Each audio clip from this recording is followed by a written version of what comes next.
William Morrow and HarperAudio present Unfinished Portrait, a novel, by Agatha Christie, writing as Mary Westmacott, performed by Lewis Hancock. Forward. My dear Mary, I send you this because I don't know what to do with it. I suppose, really, I want it to see the light of day.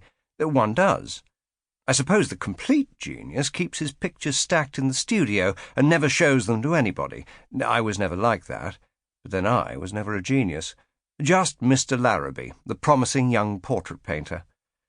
Well, my dear, you know what it is, none better, to be cut off from the thing you loved doing, and did well because you loved doing it. That's why we were friends, you and I. And you know about this writing business. I don't. If you read this manuscript, you'll see that I've taken Barger's advice. You remember, he said, try a new medium.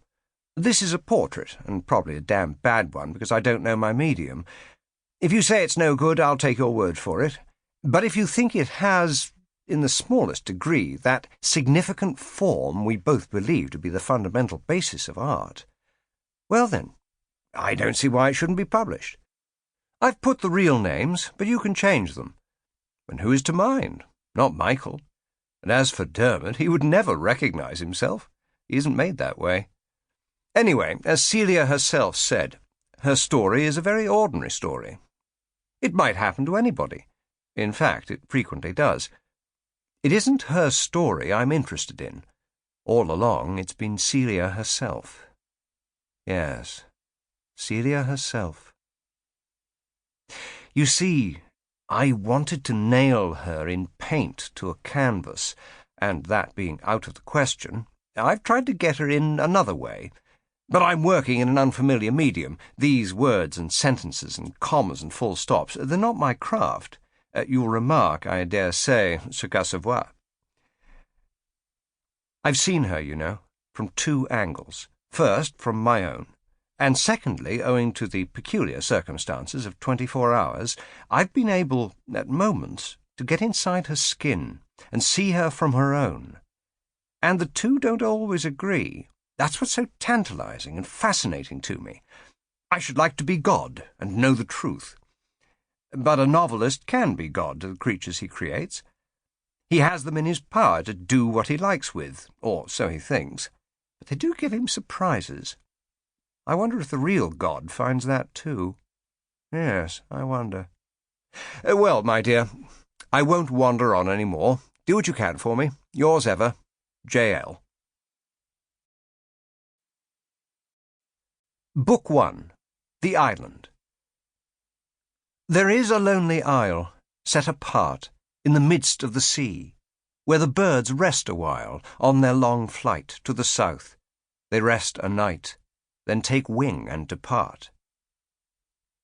To the southern seas. I am an island set apart in the midst of the sea, and a bird from the mainland rested on me. Chapter 1. The Woman in the Garden. Do you know the feeling you have when you know something quite well, and yet for the life of you can't recollect it?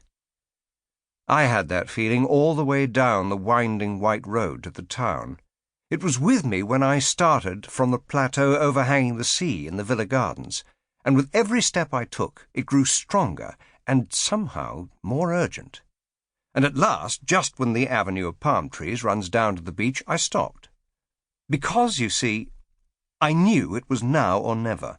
This shadowy thing that was lurking at the back of my brain had got to be pulled out into the open, had got to be probed and examined and nailed down, so that I knew what it was.